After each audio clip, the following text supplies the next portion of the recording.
लोकसभा में आज FCRA bill पर चर्चा संभव है। विदेशी चंदे से जुड़े कानून में संशोधन पर बहस की जाएगी। अमित शाह बिल पर जवाब पेश कर सकते हैं। विपक्ष नीट और चढ़ावा चोरी के मुद्दे पर लगातार हमलावर है और ऐसे में आसार जताए जा रहे हैं कि आज भी जब सदन की कार्यवाही चलेगी तो एक बार फिर से विपक्ष की ओर से ये तमाम मुद्दे उठाए जाएंगे और विपक्ष इसे लेकर हमलावर रहेगा। मॉनसून सत्र में हंगामे के बीच संसद की कार्यवाही जारी है। आज फिर से सदन में सियासी संग्राम के आसार जताए गए हैं। तो संसद के मॉनसून सत्र में आज विदेशी चंदे से जुड़े फॉरेन कंट्रीब्यूशन रेगुलेशन संशोधन बिल यानी कि एफसीआरए पर चर्चा संभव है। बजट सत्र के दौरान पेश किया गया ये बिल अब मॉनसून सत्र में चर्चा के लिए आ सकता है। एफसीआरए कानून ये तय करता है कि भारत में कौन कौन से एनजीओ, ट्रस्ट, धार्मिक और सामाजिक संगठन विदेश से चंदा ले सकते हैं और उसका इस्तेमाल किस तरह से किया जाएगा, यानी कि कहां-कहां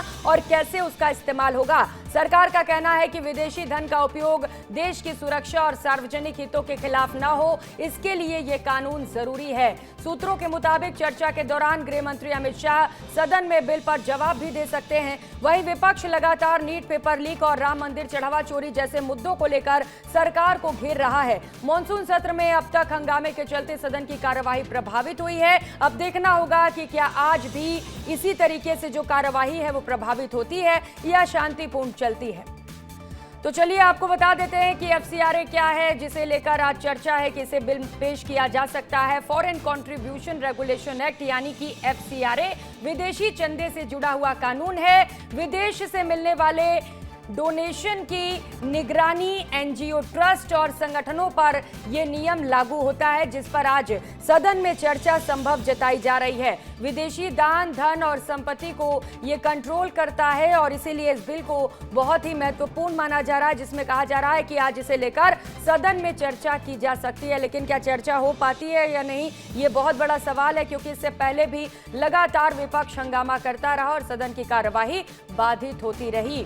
तो चलिए चंदे की बात कर लेते हैं, जिसे लेकर जोरदार बहस जारी है। विदेशी चंदे पर चर्चा संभव है। सदन में बिल पर आज बहस हो सकती है। चढ़ावा चोरी पर लगातार विपक्ष हंगामा भी कर रहा है और चर्चा पर विपक्ष अड़ा हुआ है। लगातार केंद्रीय गृह मंत्री अमित शाह से सवाल पूछे जा रहे हैं। अमृत तिवारी हमारे साथ जुड़ चुके हैं। अमृत, एफसीआरए पर आज चर्चा संभव है, कितना महत्वपूर्ण है ये बिल और क्या कह रही है सरकार? इस बिल को क्यों जरूरी बताया जा रहा है?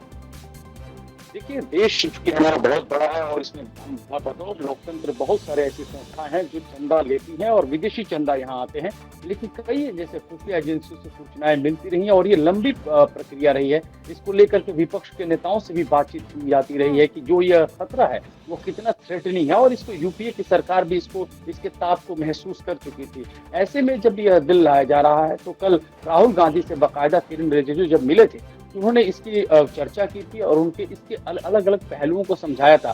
कुछ बातों को लेकर जो पहले विपक्षी नेताओं ने जो आपत्ति जताई थी, उन्होंने उसको भी एड्रेस किया कि अगर जो आपकी आपत्तियां हैं आप सदन में चर्चा के दौरान रखिए, हम उसके ऊपर जो है अमल करने के लिए पूरी तरह से तैयार हैं, बशर्ते आप जब यह बिल आ रहा है तो इसके साथ खड़े हों, क्योंकि यह देश हित के लिए बहुत ही ज्यादा जरूरी है। आपको इसमें एक और बात बता दूं कि जो यह बिल लाया जा रहा है, इसकी ताप जो है न सिर्फ हमारे देश में बल्कि दूसरे देशों में भी महसूस की जा रही है। मैं अमेरिका की बात कर रहा हूँ, वहां के कुछ सांसदों ने इसके खिलाफ आवाज उठाई है कि इस बिल को लेकर, इस प्रावधानों को लेकर के अभी आप थोड़ा फर्ज कीजिए कि अमेरिका में कोई बिल बन रहा हो, भारत क्यों चिल्लाएगा उसके ऊपर? लेकिन देखिए, भारत में जो बिल बन रहा है उससे अमेरिका में चिल्लाहट है। यानी कि जो बहुत सारी फंडिंग एजेंसियां हैं, बहुत सारी जो फंडिंग एनजीओज हैं, बहुत सारे जो है वो अमेरिका से भी काम करते हैं, यूरोपियन देशों से काम करते हैं।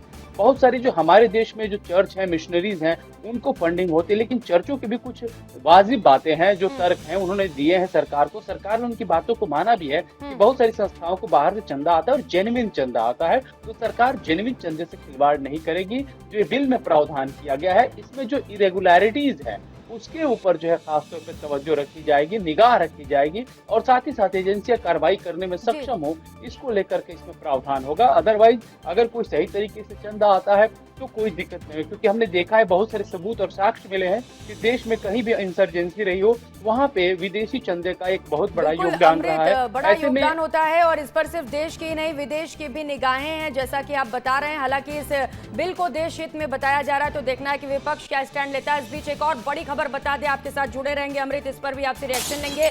संसद में आज भी हंगामे के आसार हैं। अमित शाह के बयान की मांग तेज हो गई है। छात्रों पर एक्शन पर विपक्ष बयान चाहता है। विपक्ष चाहता है कि छात्रों पर जिस तरीके से एक्शन लिया गया, जंतर मंतर पर जिस तरीके से लाठीचार्ज किया गया, इस पर केंद्रीय गृह मंत्री अमित शाह जवाब दे, सरकार जवाब दे। और इसके साथ ही चढ़ावा चोरी का मुद्दा भी लगातार सदन में गूंजता रहा है। सुबह 11 बजे से सदन की कार्यवाही शुरू होगी। बीते 2 हफ्तों से सदन नहीं चल पा रहा है। अमृत, क्या लग रहा है सदन चल पाएगा? क्योंकि मुद्दे अभी भी वही है विपक्ष के पास, और कहना यही है कि पहले तो जो लाठीचार्ज किया छात्रों पर, उस पर सरकार जवाब दे, और चंदा चोरी भी लगातार बड़ा मुद्दा है विपक्ष के पास। देखिए, 2 ऐसे मुद्दे हैं जो काफी ज्यादा इंटरलिंक्ड है और उससे समूचा विपक्ष एकजुट होकर के खड़ा है। पहला तो ये है कि लाठीचार्ज जो जंतर मंतर पे हुए छात्रों को लेकर के, इसके कांग्रेस इसका नेतृत्व कर रही है, जिसमें अमित शाह के इस्तीफे के साथ चर्चा की मांग की जा रही है। हालांकि विपक्ष के अन्य दल इस्तीफे की बात तो ज्यादा मुखर होकर नहीं कर रहे, लेकिन साथ ही साथ जवाब दो, यानी कि सदन के भीतर जवाब देने की गृह मंत्री की मांग उठा रहे हैं। और प्रियंका गांधी ने बाकायदा ये बात कही थी कि एक लोकतांत्रिक देश है, यहाँ पे कोई राजशाही नहीं है, अकाउंटेबिलिटी है, तो गृह मंत्री को आना चाहिए, क्योंकि उनके विभाग के अधीन आता है। तो बतौर अकाउंटेबिलिटी इन सारी चीजों के ऊपर उनको सदन के भीतर बयान देना चाहिए, क्योंकि सदन जो है वो देश की सबसे सर्वश्रेष्ठ पंचायत है। हम जनप्रतिनिधि चुन के आते हैं, ये फर्ज बनता है कि वो यहाँ पे जवाब दें। हालांकि इसको लेकर के लॉकजेम बना हुआ है। दूसरी तरफ चंदा चोरी को लेकर समाजवादी पार्टी नेतृत्व कर रही है, उनके साथ समूचा विपक्ष खड़ा है। समाजवादी पार्टी उत्तर प्रदेश की एक बहुत बड़ी स्टेक होल्डर है और उसे पता है कि चंदा चोरी के मुद्दे को लेकर क्या राजनीतिक लाभ भी हो सकते हैं, लेकिन जो आस्था से जुड़ा हुआ मसला है वो पंचायत में भी डिस्कस होनी चाहिए, यानी कि जो संसद है वहां पे डिस्कस होनी चाहिए। डिस्कशन होगी तभी तो सोल्यूशन निकलेगा ना। बहुत शुक्रिया आपका अमृत तमाम जानकारियों के लिए। और चलिए इस पूरे मामले पर प्रियंका गांधी वाड्रा ने क्या कुछ प्रतिक्रिया दी है, सुना देते हैं। कि जो पद पर आसीन है उसकी कुछ जनता के प्रति जिम्मेदारियां होती हैं। ये लोकतंत्र है, ये तानाशाही नहीं है, ये किसी का राज दरबार नहीं है। तो अगर कुछ हुआ है, बच्चों पर गोलियां चली हैं, पैलेट गन चलाई गई हैं, क्या नाम है वो, टीयर गैसिंग हुई है, लाठी चार्ज हुआ है, तो किसी की जिम्मेदारी है ना, किसी ने तो ऑर्डर दिया होगा, तो जिम्मेदारी लें अपनी। तो प्रियंका गांधी वाड्रा कह रही है लोकतंत्र है, तानाशाही थोड़ी ना, आपको जवाब तो देना ही पड़ेगा। और इस बीच मल्लिकार्जुन खड़गे ने भी इस पूरे मामले पर प्रतिक्रिया दी है। उन्होंने भी सरकार पर तंज कसा है। लगातार विपक्ष इन तमाम बड़े मुद्दों को लेकर सरकार को घेर रहा है। और इस बीच एक और बड़ी खबर आपको बता दें, मल्लिकार्जुन खड़गे ने भी इस पूरे मामले पर गंभीर सवाल उठाए हैं। थोड़ी ही देर में सदन की कार्यवाही शुरू होगी और इस बीच सवाल उठाए गए हैं कि अमित शाह संसद आखिर क्यों नहीं आते हैं। सुनिए क्या कुछ कहा है। अगर डिस्कशन हुआ तो इस हल निकलेगा ना, अगर डिस्कशन नहीं है तो वो घर में बैठ के बात करेंगे, घर में सो जाएंगे, ये कैसा हो जाता है? ये पार्लियामेंट्री है, इसको वो तो डिसरेस्पेक्ट कर रहे हैं।